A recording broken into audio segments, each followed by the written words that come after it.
अस्सलाम वालेकुम नाज़रीन, मैं ज़ैनुल आबिदीन हूँ। नाज़रीन, जो कश्मीर की सूरत हाल है वो इंतहाई ख़तरनाक और कशीदा सूरत हाल इख्तियार होती जा रही है। जिस तरह काफ़िले आगे आगे बढ़ते जा रहे हैं उसी तरह ही कंडीशन जो है वो इंतहाई ख़तरनाक सिचुएशन में चली जा रही है। इस तरह है कि काफ़िले कल चले थे मीरपुर से और उन्होंने जाना था मुज़फ़्फ़राबाद के लिए। काफ़िले अब तक कहाँ पे पहुँचे हैं ये मैं आपके सामने अपडेट्स रखूँगा। अगर आप इस चैनल पे नए हैं तो चैनल को सब्सक्राइब ज़रूर कर लें। तो सबसे पहले मैं आपको बताऊं कि जो काफ़िले मीरपुर से चले थे वो पहुंचे हैं पूंछ तक। पूंछ डिवीज़न में पहुंच के उन काफ़िलों ने अपना क़याम कर लिया। अब यहाँ पे जो काफ़िले पहुंच चुके हैं उनके ऊपर काफ़ी ज़्यादा शेलिंग की गई, फायरिंग की गई, सीधी फायरिंग की गई कोटली के मकाम के ऊपर। अब कोटली के मकाम के ऊपर जब इनके ऊपर फायरिंग की गई है तो वहाँ पे काफ़ी ज़्यादा जो लोगों की हलाकतों की तादाद सामने नज़र आ रही है कि वहाँ पे काफ़ी ज़्यादा हलाकतें हुई हैं और कुछ फोर्सेस के जो लोग हैं वो भी ज़ख्मी हुए हैं, क्योंकि ये जो फायरिंग वाले वाक़यात हैं ये रावलाकोट से शुरू हुए हैं और ये वाला जो निज़ाम है वो सिर्फ़ और सिर्फ इसी चीज़ पे तकिया कर रहा है कि हमने इनको गोली से रोकना है।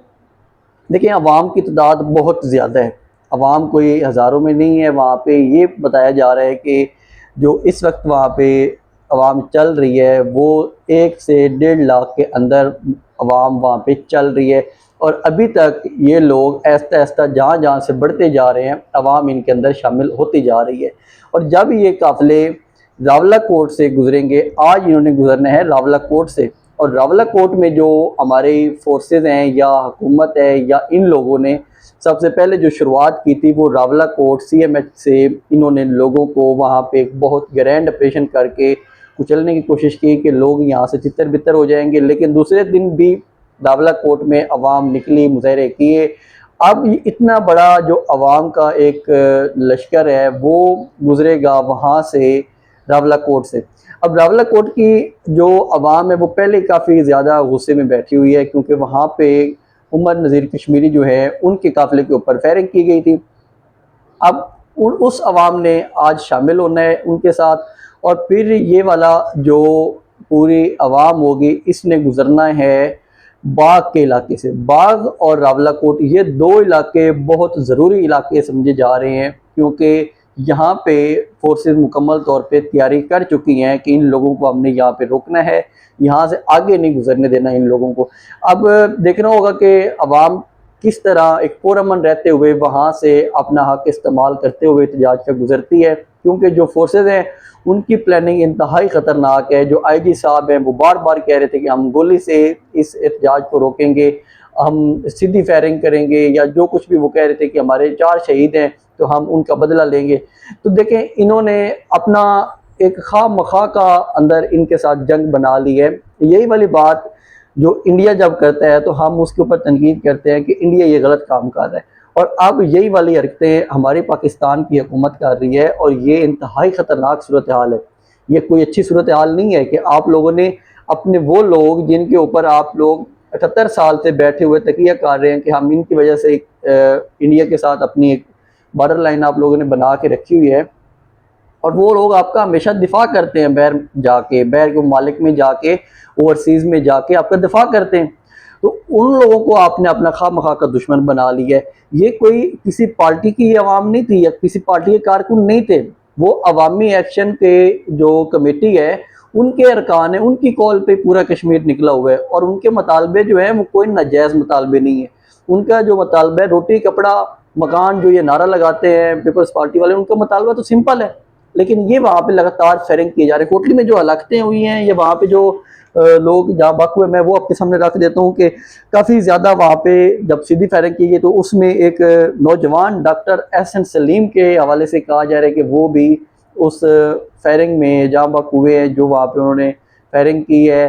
तो उसके अलावा एक औरत के हवाले से बताया जा रहा है कि वो वहाँ पे अरूसा नाम की एक मुबीना तौर पे एक औरत को भी वहाँ पे शहीद किया गया है, और लाइफ लाइन के एक नुमाइंदे थे वहाँ पे, वो फिर रहे थे जो एक तंजीम है, फलाई तंजीम है, फाउंडेशन है, उसके एहतशाम नाम के, वो भी उस फायरिंग में जाँ बहक हो चुके हैं। ये जो 7 अरकान हैं मुबैना तौर पे जो अभी तक की इंफॉर्मेशन आ रही है कि कोटली में जो इन्होंने फायरिंग की है उसमें ये लोग 7 लोग जाँ बहक हो चुके हैं इस जो आवाम की तरफ से, मुज़ाहिरीन की तरफ से।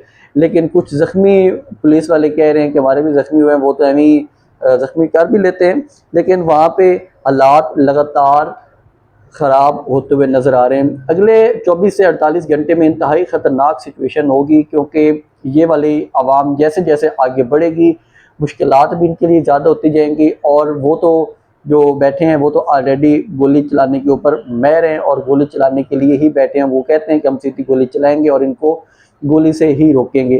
तो गोली से रोकना कोई हल नहीं होता। यही वाली जो अगर इंडिया काम करता है तो हम कहते हैं कि इंडिया गलत कर रहा है, तो अब वही वाला काम हमने पाकिस्तान में शुरू कर दिया जो कि इंतहाई ख़तरनाक साइड पे जा रहा है। बैर के मालिक से भी आवाज़ उठना शुरू हो गई है, जो ओवरसीज़ हैं वो काफ़ी ज़्यादा एक्टिव हो चुकी हैं। उन्होंने एक मुकम्मल तौर पे अपनी आवाज़ उठानी शुरू कर दी है। 40 से ज़्यादा मेंबर पार्लियामेंट हैं जो ब्रिटिश, उन्होंने एक अपना वहाँ पे इजलास बुलाया और उन्होंने कहा कि जो ये बंद रखा गया है, वहाँ पे कम्युनिकेशन को बंद कर दिया गया है, लॉकडाउन एक शटडाउन उन्होंने कर दिया है, जो इंटरनेट का शटडाउन चल रहा है वो शटडाउन, और जो एक प्रोसेस की बात चल रही थी, मुज़ाकरात की बात, उसको भी ख़त्म जो कर दिया है इन लोगों ने, उसको भी बहाल किया जाए और इसका हल मुज़ाकरात के ज़रिए निकाला जाए। वहाँ पे जो फायरिंग के वाक़यात हो रहे हैं और इस किस्म के वाक़यात हो रहे हैं, इन वाक़यात को रोका जाए। तो देखिए ये वाले जो वहाँ पे भी इजलास हो रहे हैं और वो पाकिस्तानी एम्बेसी के बैठ जाके अपने एहतजाज कर रहे हैं, और उस पाकिस्तानी एम्बेसी के बैठ जिनके ऊपर ये हमेशा तकिया करते हैं कि वहाँ पे इंडिया के ख़िलाफ़ एहतजाज होता था, पाकिस्तानी एम्बेसी के लोग, वही कश्मीरी लोग जाके इंडियन एम्बेसी के बैर एहतजाज करते या उनके ख़िलाफ़ एहतजाज करते थे।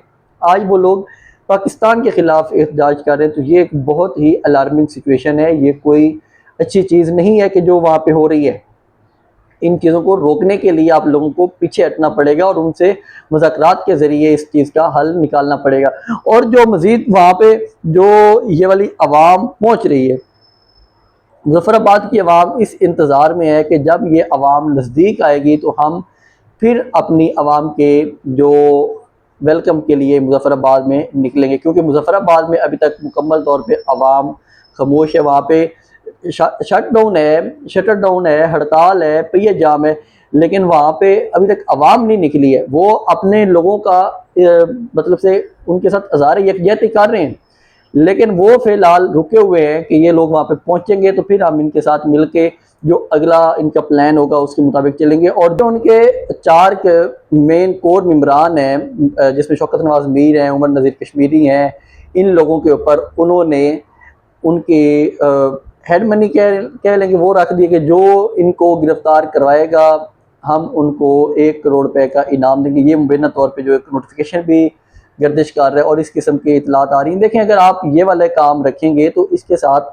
बातचीत नहीं हो सकती, इन हरकतों के साथ बातचीत नहीं हो सकती, और ये वाला वही पैटर्न इस्तेमाल करना चाह रहे हैं कि जिस तरह आवाम एक जगह पे इकट्ठी होगी और पीछे से भी सारी फोर्सेस इकट्ठी होकर हमला करेंगी उनके ऊपर, और उनको चारों साइड से घेरने का प्रोग्राम है कि वहाँ पे घेर के फिर इनके ऊपर हम गोली चलाएंगे और उनको फिर वहाँ पे बहुत ज़्यादा ये ख़तरनाक प्लानिंग है।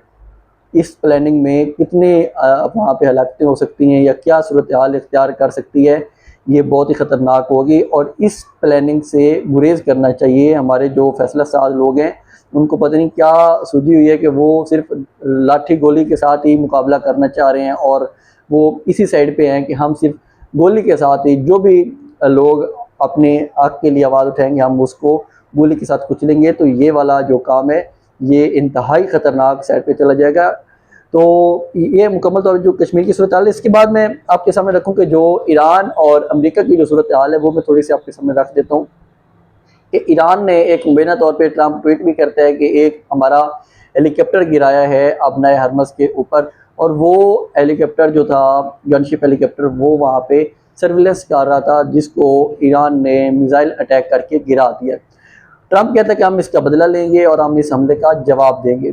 अब उस हमले का ट्रंप जवाब देता है जो ईरान की बंदरबास बंदरगाह है और उसके अलावा जो दूसरी उसके पोर्ट्स हैं उनके ऊपर वो अटैक कर देता है। जब ट्रंप अटैक करता है, अमेरिका अटैक करता है उसके ऊपर, तो फिर ईरान भी आगे से जवाब देता है। ईरान जो उसके अब बेसेस हैं मुख्तलिफ ममालिक में उनके ऊपर अटैक कर देता है।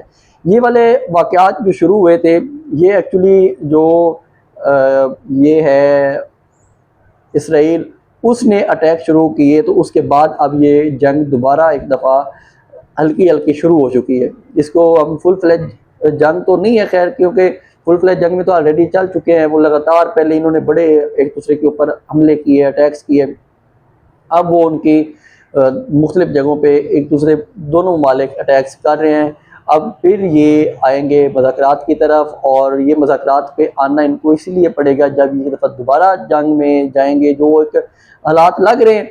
उसके बाद फिर ये आके दोबारा इस चीज़ पे बैठेंगे और इस जंग को ख़त्म करने की कोशिश करेंगे। तो ये चीज़ इसमें काफ़ी ज़्यादा पाकिस्तान एक्टिव है, वहाँ पे एक्टिव है पाकिस्तान अपने उनकी जंग रुकवाने के लिए, और अपने मुल्क में अपनी आवाम के ऊपर ये जंग करने के लिए बैठा हुआ है कि हम यहाँ पे ये जो कश्मीर की सूरत हाल है, इसको हम जंग के ज़रिए रोक लेंगे। देखें, कश्मीर की आवाम जो है वो पाकिस्तान की तरफ तो लॉन्ग मार्च नहीं कर रही ना। जो पाकिस्तान की फोर्सेज या पाकिस्तान के जो वफाकी वज़रा हैं, वो वहाँ पे जो बयानात दिए जा रहे हैं अजीब अजीब किस्म के, वो यहाँ पे तो कोई पाकिस्तान में तो कोई हमला नहीं कर रहे, या पाकिस्तान पे तो कोई वो लॉन्ग मार्च नहीं कर रहे। वो तो कर रहे हैं अपने रियासत के अंदर, और उनके ऊपर फिर ये यहाँ से फोर्सेस भेज के जो कर रहे हैं बदमाशी, इसके कह सकते हैं कि बदमाशी कर रहे हैं। तो इसके साथ जो पाकिस्तान की ख़िलाफ़ एक नफ़रत बढ़ेगी, पाकिस्तान की इदारों के ख़िलाफ़ या पाकिस्तान की जो हुकूमत है इसके ख़िलाफ़, तो वो नफ़रत किस तरह कम करेंगे ये लोग? ये नफ़रतें बढ़ाते जा रहे हैं लोगों के अंदर, ये कोई अच्छी हरकतें नहीं कर रहे। दूसरी साइड पे जो इमरान खान था, वो हमेशा इनकी बात करता था कि देखें, हमें मुज़ाकरात के ज़रिए रास्ता निकालना चाहिए। उसके साथ भी इन्होंने पिछले 6 महीनों से मुलाकातें बंद करके रखी हुई हैं। वो भी आज काफ़ी ज़्यादा एक्टिविटीज़ होनी है। सुहेल अफरीदी भी मुबैना तौर पे आज प्राइम मिनिस्टर साहब से उनकी कुछ मुलाकात के हवाले से कहा जा रहा है कि वो मुलाकात करेंगे, लेकिन देखते हैं कि वो वहाँ पे क्या करते हैं। तो इस तरह की जो अपडेट्स हैं हमने आपके सामने रखी है। मज़ीद अपडेट्स हम आपके साथ नेक्स्ट ब्लॉग में शेयर करेंगे। चैनल को सब्सक्राइब ज़रूर कर लिया करें। अल्लाह हाफ़िज़।